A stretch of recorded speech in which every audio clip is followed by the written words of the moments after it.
Real women. Real talk. Real messy.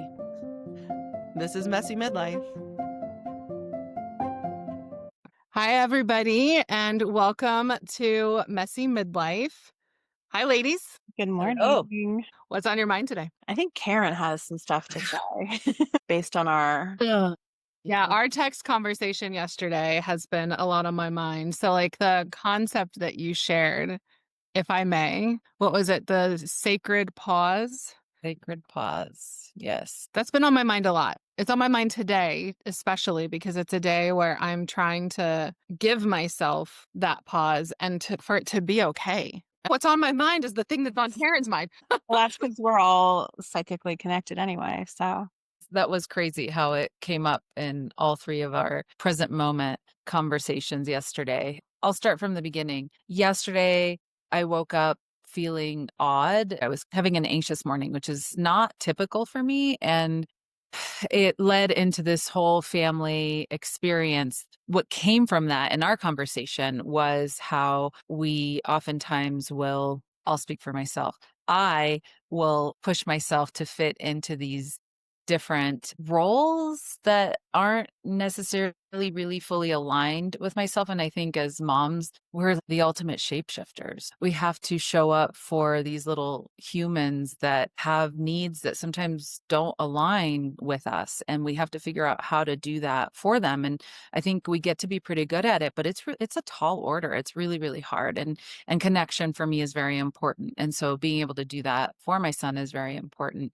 And I was pushing myself into an activity that is very adrenaline driven, and it's just not who I am. And especially the later I get into my messy midlife, the adrenaline is just like, I've got enough going on. We do not need anything else to poke on my poor little adrenals that are barely holding on by like a string. But I thought it would be a good idea because I wanted to connect with my family, and it did not go well. In a nutshell, it did not go well at all, especially because I woke up feeling already anxious. I think that was just a bad combination. And, I immediately sent a text message to you both because I just knew this was the place for the share. It just made sense to me. It felt really good to share that with people that I knew understood. And there were so many things that came up for me yesterday, but at the end of our conversation,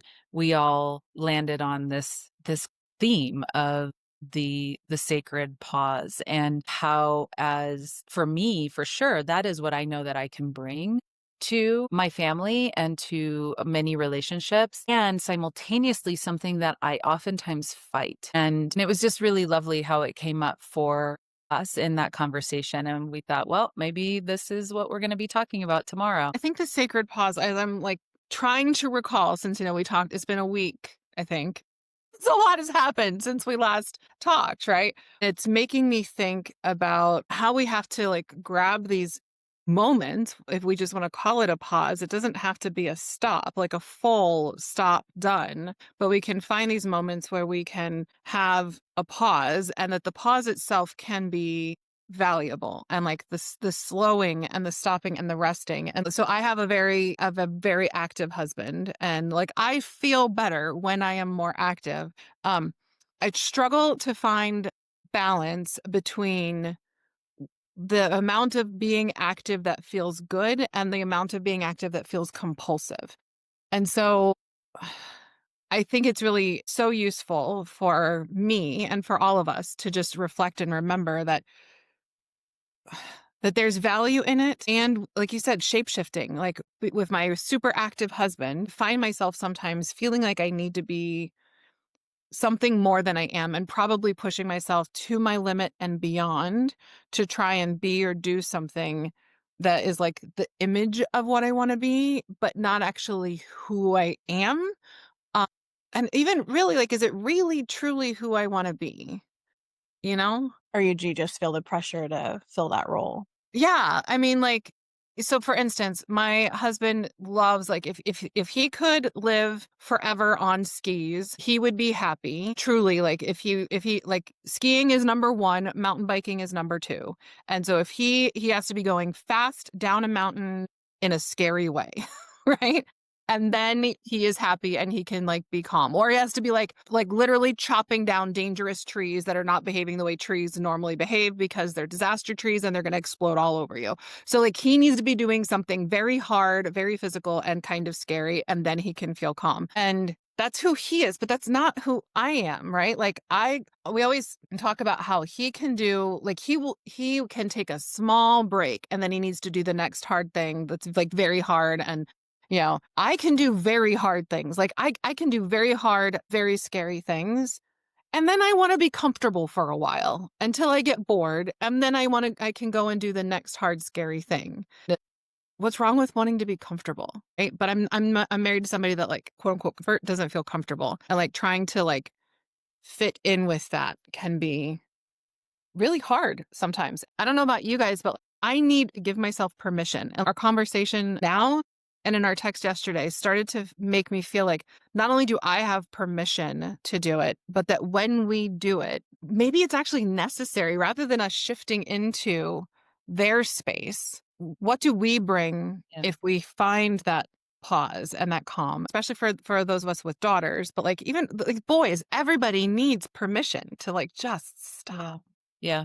But I think it's so much more than that. Like, I remember feeling this way long before a long-term relationship and long before being a mom of like, I have to keep going. It wasn't even trying to match somebody else's energy, right? Or match what somebody else wanted to do. It was just this internal need in myself that like I can't be still. Like I never gave myself the permission to be still because in some way that was negative, right? Like if it was sunny out and beautiful, which it always is in coastal San Diego, I had to be doing something. I had to be out, I had to be on a walk, I had to be on a hike, I had to be going to the beach, I had to be doing something. I could not just be in my home. I couldn't even be in my home working in my home or cleaning the garage. I had to be, I don't know. There's just this like pressure I put on myself. And so I think a lot of where that comes from is internally driven despite anybody else. But I'm also thinking a lot about where does that resistance to that pause come from? What is it about, I think human nature, I don't think it's just us, but what is it about human nature and a lot of people that feels so resistant to taking that pause or thinks of it as something negative or there's a discomfort in it. That's what I'm trying to figure out too. Because I'm getting better at it, but it's almost like a guilt. Shame. Like I just like as you're talking, I'm like, is every episode going to be about shame? And I mean, maybe it is because maybe that's what is at the core of so many things that drives the like, can't sit still because if I sit still, I'm not good enough or I'm not doing something that's good enough or I'm not producing or whatever. I mean, like that thing that you just said about San Diego, I remember actually talking to my doctor, like a therapist at one point when I first moved here and hadn't like fully adapted and adjusted to San Diego yet because I moved from a place that's rainier in the winter. Um, that I was like, I feel sad. I'm feeling a little low. And it makes it almost feel worse because the surroundings don't match. Like I was like, I just wish I was back where I grew up in Ohio or something like that, where it's just freaking miserable and gross. And like, you don't want to go outside. You just want to like be cozy and like read a book or watch a movie or sleep or whatever. And it's like, okay, because the outside's not taunting you going, but it's a beautiful day. You should be outside. And I'm like, I don't want to always have to go and enjoy a beautiful day. Like, I want to be able to sometimes just be like, I don't care that it's a beautiful day. I don't want to go out and enjoy it, you Yeah. know? I mean, I remember laying in bed during medical school at like 7 a.m. on a Saturday morning thinking, I have to get up and go to the gym, right? I'm taking 13 classes a term, right? Tests every week. And I remember sitting there thinking, like, if I go to the gym, I'm not going to hate myself. If I don't go to the gym, I'm going to hate myself. And that was my motivation to get up and go. It wasn't even, oh, it's going to feel so great to move my body and sweat and get a workout. It was really like, I'm going to hate myself if I don't do this. Mm. How much are we driven by shame? Like A lot. what would we sit down? Like what will we like just permanently set down and not pick up again if shame just disappeared from our emotions? That's a hard one. It's a big question. What keeps coming to mind for me is how much of this is a capitalist tool, how much shame a capitalist tool to drive the machine. Mhm. Because you hear about this and you experience it when you go overseas. Like, this is not, at least for a good chunk of the world. Obviously, there are many other countries that do, have similar functionalities. But my mom, who is not an American, not born in the United States, is constantly on me like, why can't you just relax? And so I know that I wasn't raised with that. She always wanted me to slow down. And I was primarily raised in the United States, where that wasn't necessarily the message I was getting outside of the home. And my father, who was very capitalist American, probably infused it in his own way. I do think that shame is used as a tool in all cultures around the world. Yeah. I think in the United States specifically, it's used, the capitalist machine. And so if we tie our worth to our production, then that fares very well for a capitalist society. I think I've recommended this book to both of you, and if you haven't read it, you absolutely need to pick it up and read it. And probably need to I borrowed it from the library. I probably need to buy a copy and keep it right here on my bookshelf and like go back and like highlight it and reread it again and again. The book is Rest is Resistance. It's by the woman who founded the NAP ministry, where she literally goes around and hosts events where people come and nap together in a public place. In the book, there is a very strong, not subtle in any way, argument that the drive to constantly work is 100% because of the capitalist industry, and that it is oppressive, and it is been oppressive of minorities in particular, but everybody overall. She made the argument to tie the constant drive to work and be productive to white supremacy by Trisha Hersey.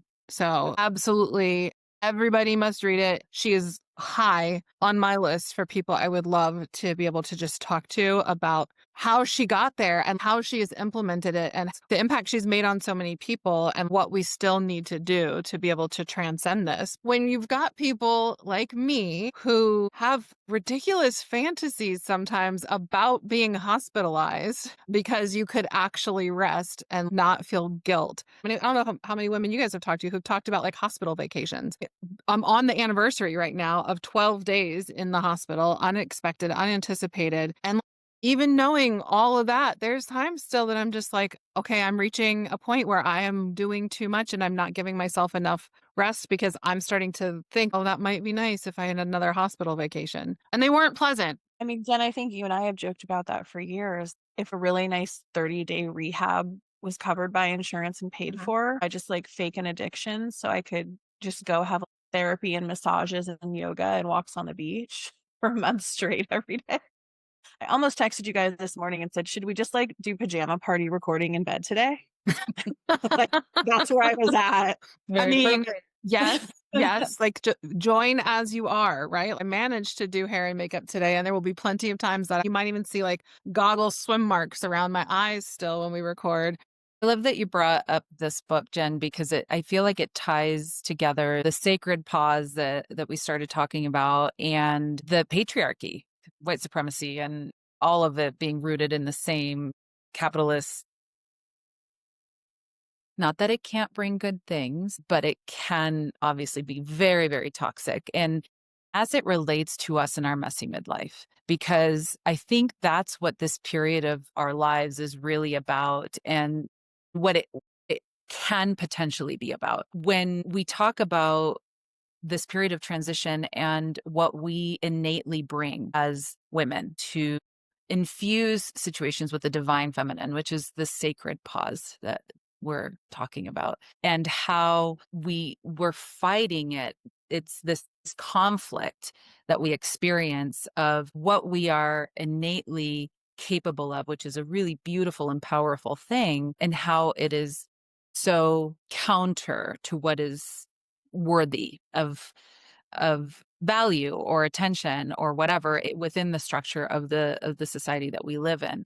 And I think that part of this messy midlife is about us breaking through that, breaking through the societally imposed restrictions on our divine feminine.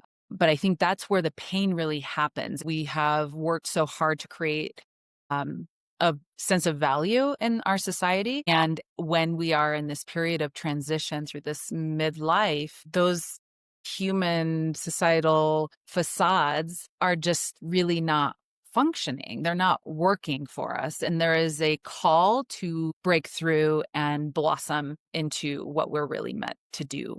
And for me, without a doubt, that is in part the pause, the experience, the feeling, the being, which is so natural for me.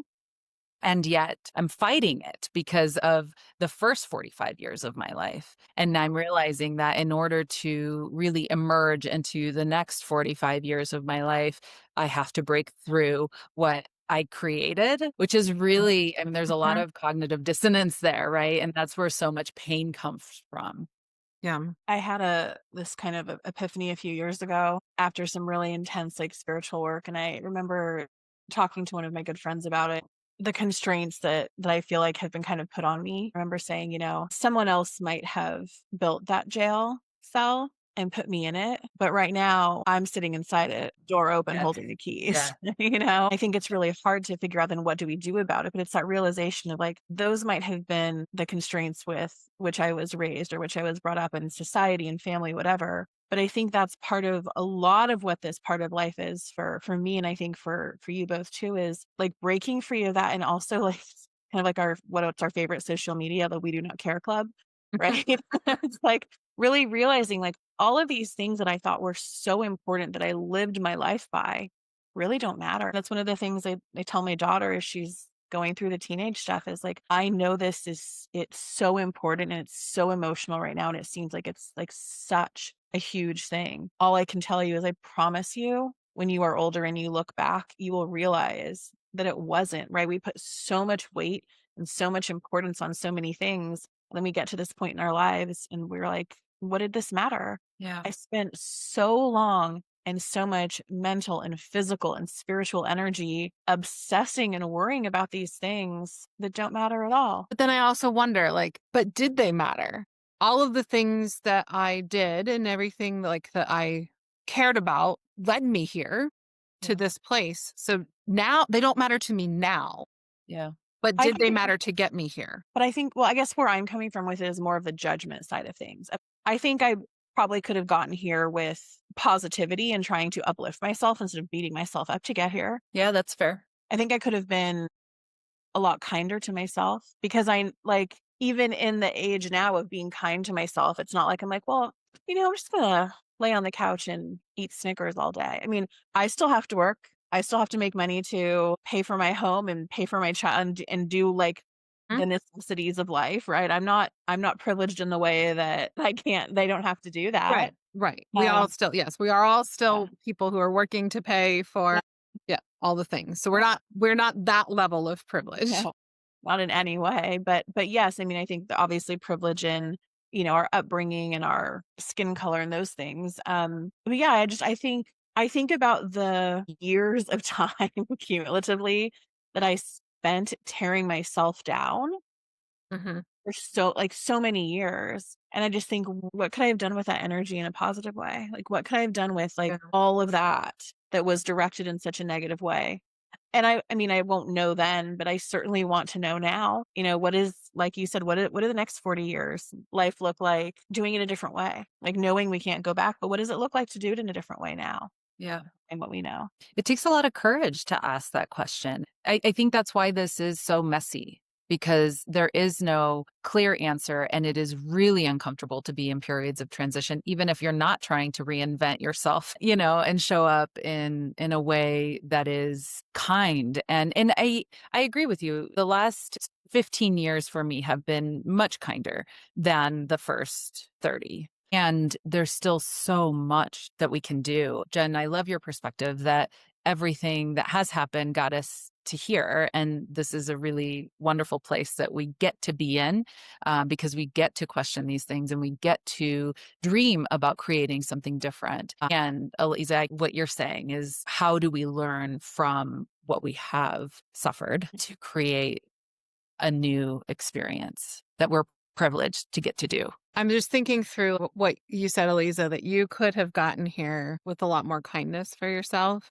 I don't think if I had allowed the kindness for myself, I don't think I would actually be here. I would be in a very different place. I probably wouldn't be talking to either of you if my entire life I had allowed myself the space to like pause. And maybe that's really where we come back full circle back to the sacred pause is like what the sacred pause allows, making it okay for ourselves and the rest of our family and our children in particular to like just stop for a minute and slow down and rest. But like what that pause can allow you to connect with that you just can't if you're never stop moving. Because like I said, I don't think if I were to have had a lot more kindness to myself and I'd had more strength of my convictions or strength of like who was and who I felt I was rather than trying to figure out how to be who other people thought I should be or wanted me to be or whatever, I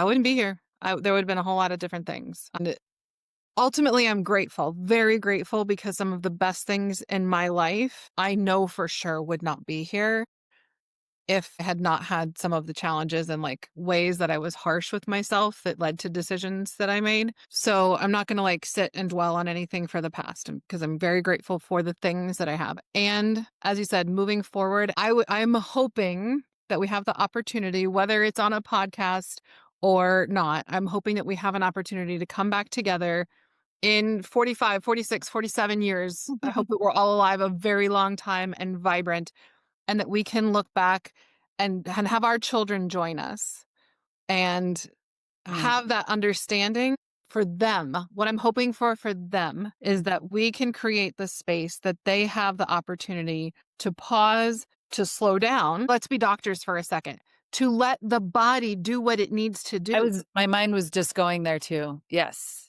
How much of some of these things, like this neck thing, how much of this is because I was trying to go hardcore and do things, and how much did I beat up my body? And how much did I just not listen to my internal knowing and my genetics that like, hey, you're probably going to have some degenerative stuff and some arthritis challenges because that's just comes with how you're made, you know? How much of me trying to be different than who I am created some of this? Like how much of me pushing beyond my limits or ignoring my limits? Who has endometriosis like stage 3 to 4 everywhere in your body? Like my body was more endometriosis than body in some ways.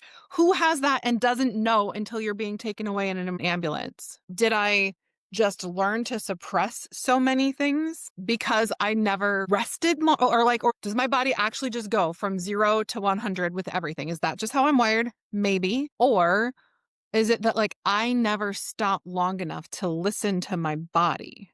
So how much of the rest am I ignoring and creating chronic conditions? I'm curious about if you're open to exploring this here, how the military plays into this for you, because I know this happened to my dad. My dad was in the military for the majority of his life. And how much of it was, I'm curious because he's passed and I can't ask him this question. And I see a similar pattern for you. Is it that you're a prime candidate for the military? Is it that the military trained that for you? Is it a combination of the two? It's interesting that you bring that because it was on my mind earlier and I just let it go because the opportunity to talk about it had passed. Yes, like having been in the military, I don't know if I was a prime candidate. I mean, it probably was a prime candidate because I was so willing to I was so fluid with my boundaries because I had not ever been so connected to who I was and what I wanted. So like the fluidity of my boundaries and my willingness to be like,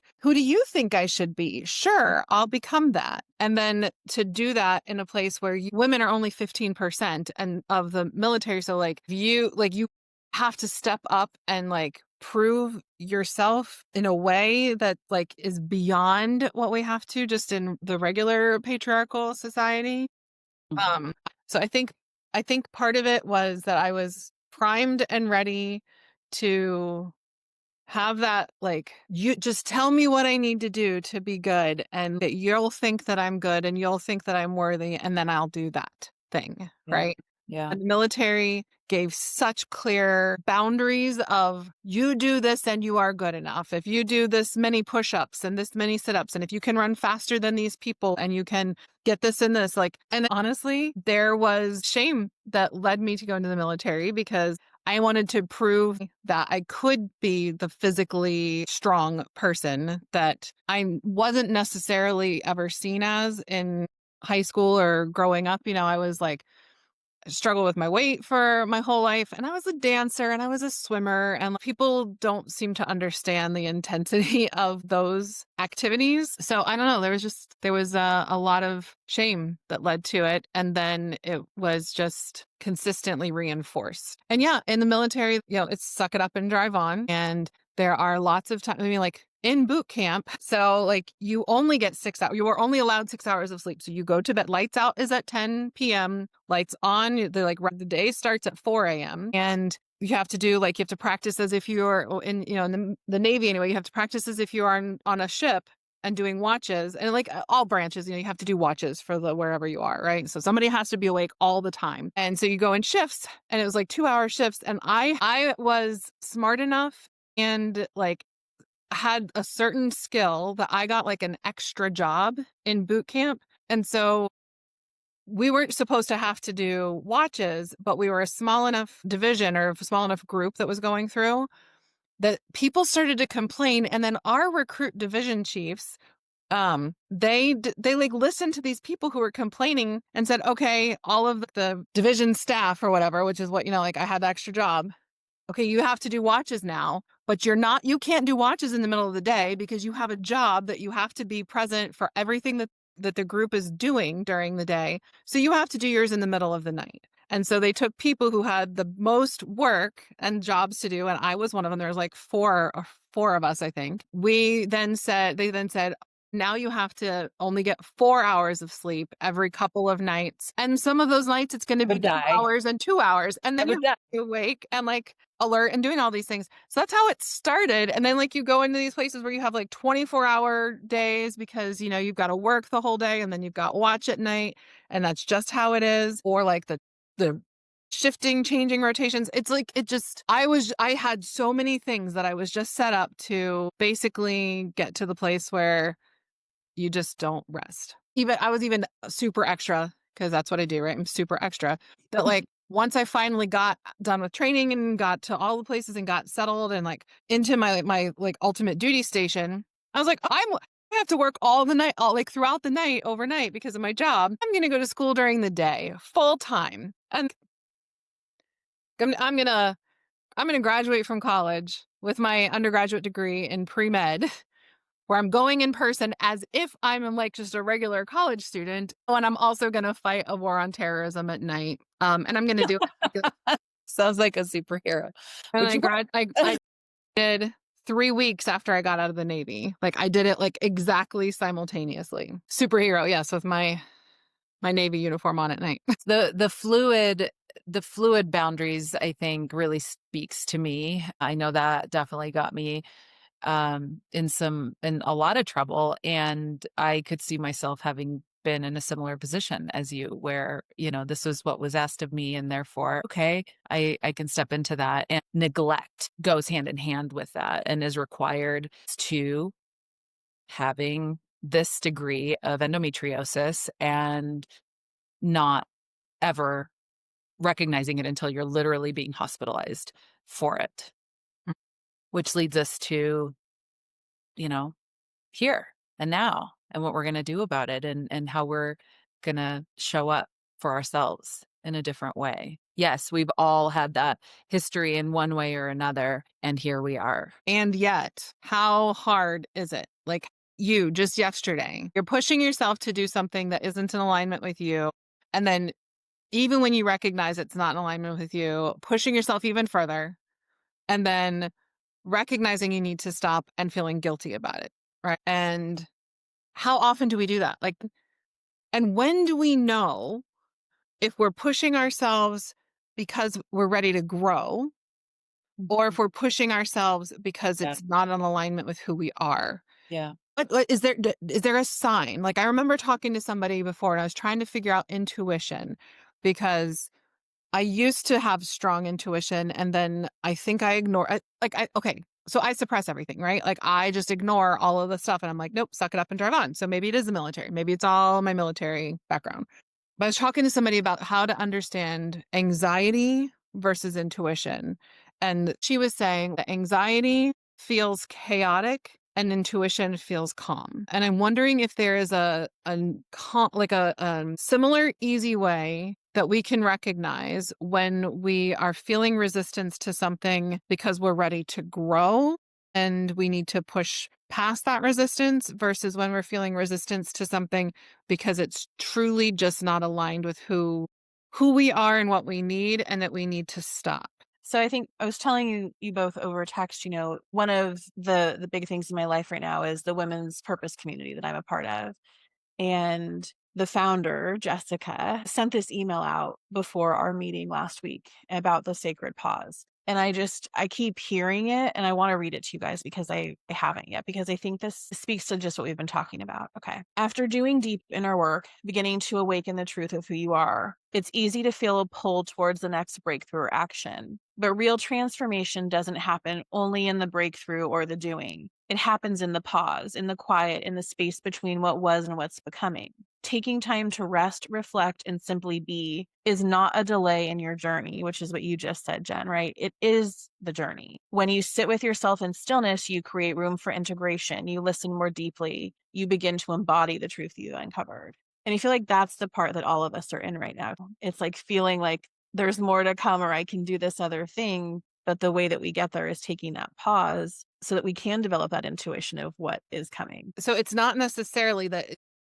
there is a feeling that can tell you immediately. It's that we have to pause You have to to be pause to able to know. know. Yeah, you Is have to pause this to be able to know what comes next. Yeah. what is this resistance? I think we even need to fight the activity, like the mental activity in the pause, Yes. um, because we That's can turn a pause into work. yes. Yes. And something's just dawned on me listening to you read that, Eliza, that I am very transparent in my life. Like, I am the epitome of wears her heart on her sleeve.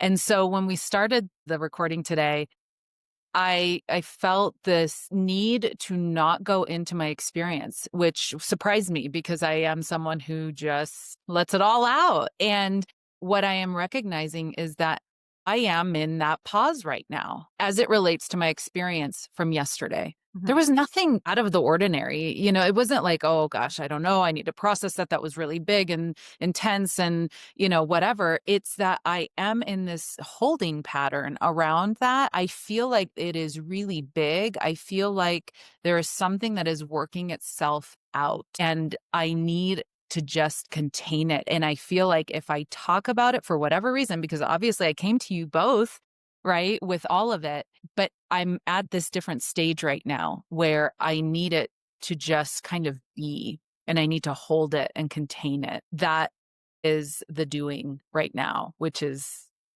not doing Mhm. anything with it. I felt like that was important to share because I think we need to really highlight when we're doing the thing, Yeah. and how awkward it can look and feel, because that isn't typical of me. It's not typical of me to not share. It's not typical of me to not analyze something to death.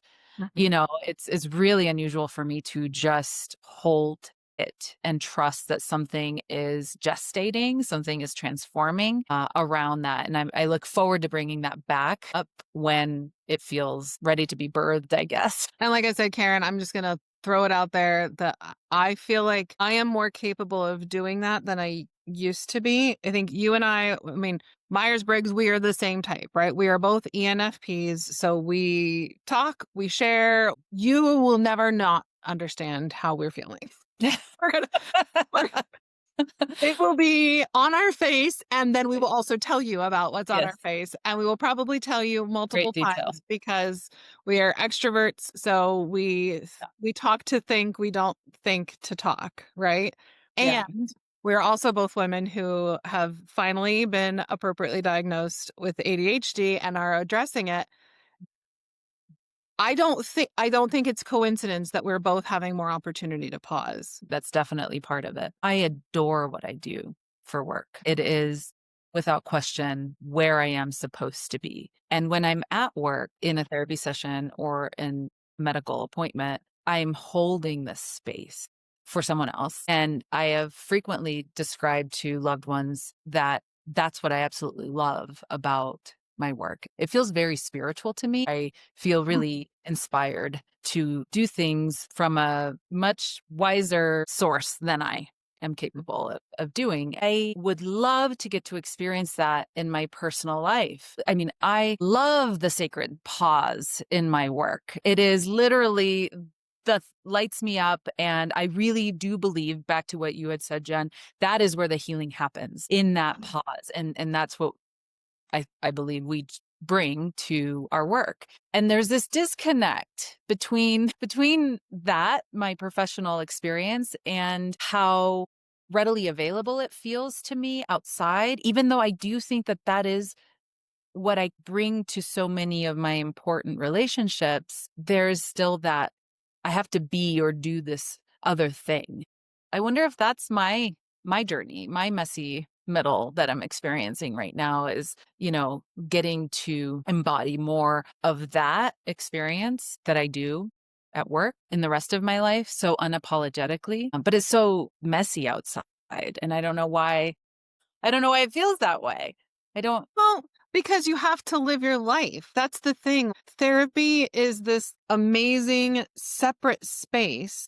And then the hard work is taking that and actually going through and applying the insights that you gain and the pause and all of that. When your kid is saying, I'm hungry, can I watch some TV? Or your partner's saying, hey, do you want to go do this? Or, hey, we need to take care of this. And then you got a pile of laundry over here and an empty fridge and, a dog that is whining for their walk, like Demand. you can't expect what you do in your therapy bubble that you're in with somebody. You can't expect life to look like that because it's just not realistic, right? But I hear what you're saying, Karen, and I think about this a lot. It's kind of like what I give to my patients and how I guide them, and I guess how I encourage them to take that for themselves. I have a hard time taking for myself.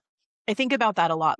And I think I've told you guys this, I say this to my patients sometimes too. Like, I recognize as I'm saying this to you, I should be looking in a mirror saying it to myself. I think it's really hard. I think about that from an energy perspective. I think about that from a medical perspective.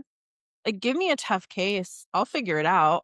I'll Sherlock Holmes the heck out of it and figure out what's going on with the patient. Mhm. But for myself, I can't figure out what's going on with me right now Yeah.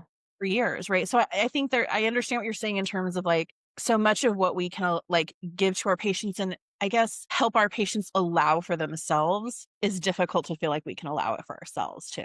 I'm going to go back to something Karen said that a beloved friend of mine who was like a preview listener to our podcast said, and I didn't tell you guys, she has it written down on her computer now, is what can I receive today? Or what will I allow myself to receive? And all I'm hearing here, Eliza, and probably for all of us, is that we feel like we have to be the answer to everything. What are we allowing ourselves to pause back, to pause and to receive? And maybe that's part of it too, is that maybe we all have such a hard time because we're very giving people. We have a hard time with the pause because the pause isn't just about the stopping. There is value in the just stopping, but the pause is also where we have to receive. And like we're receiving kindness and care from ourselves, but that's also the space that we can receive from, whatever our greater than us source Yes. that we connect with is. It's where we can allow someone to take care of us. It's where we can allow somebody else to be the one figuring the things out, Sherlocking for us, right? Because the truth of the matter is, Eliza, I know you and you do receive better than I do. And I know you've done a lot of work to get there, but do you do you receive to that degree? Even when you go to like a doctor to try and figure out the thing, you're handing them, here's all the things I've already Oh yeah. done. I'm still figuring it out while I'm in there with them. Yeah, I'm like, aha, I just realized. right.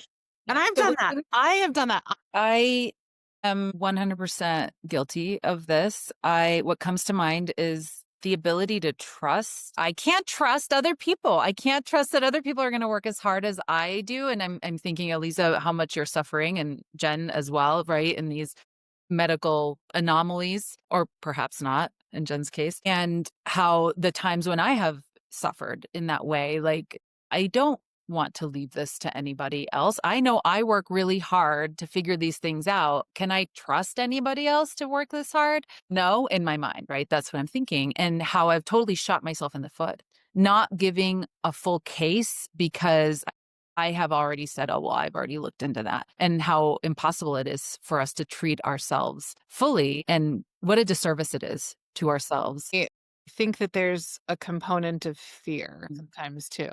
That when you stop long enough to allow the pause and the receiving is the thing that you receive, or the thing that becomes clear. How do you handle that if it's going to throw your entire life or your entire worldview into chaos? And how much of the unwillingness to pause and to receive is because we already know what the answer is and don't want the hard thing that's going to come with that answer. But we keep doing the hard thing to avoid the hard thing. Right. We do the hard thing we know so that we can The hard avoid the harder thing that will be required to get to the better thing. Yeah. Maybe it's not the harder thing. Maybe it's just the unknown, but maybe it's not Right. the harder. Maybe that's part of what. Right. Or it's fear will be Yeah. harder. Yeah. Right. Like, Okay, so let's add this in instead of how much can I receive? What if we think, how easy can this be? I'd like to see what it's like to maybe adopt that mindset for the next week. it's so hard to wrap my head around that. And at the same time, I feel like that's absolutely the next right thing. I have a lot of fears. My dad's got a lot of health challenges, and my mom has had some too, but my mom has like worked through them easily, transcended them, and my mom is thriving. My mom is like living her best life, tap dancing in her 70s. But whenever I think about things, I focus on my dad and like the hard. And part of it is I favor him physically, like I look more like my dad than my mom, but I'm 50% her. Why can't I go to this is what I would like to be, and I'm just as much her as I am him, and I have choices in this. And we have choices. I think what I'm hearing you say is to reclaim our agency. So allow for the pause, and in the receiving, allow for the choice for ease. Well, allow for it to be a possibility. I think that's the thing is we get stuck in the like, but it can't be. Yeah. So I think that's part of us opening up is, and all of us opening up is, but it can be if we let it. And it might be. And maybe that's part of it. Maybe it's back to like the control. Everything comes back to control, that like we don't need to control for either thing. It might be, you're right. It might be easy. We don't have to choose easy because then that's working. We can just allow for the possibility. How easy could it be today? I love that. Let's take that with us. Okay. Right. I'm going to try that. Right. We'll have to make sure we remember to check in and see Yes. how it went. Yes. All right, ladies. Love you. Love you guys. Take care, guys. Bye. If our messy is your kind of messy, we'd love for you to rate, review, and follow or subscribe wherever you get your podcasts. We'd also love to know what's on your mind. If you were to join us, what would we be talking about? Email us at messymidlifepodcast@gmail.com or message us on Instagram or TikTok.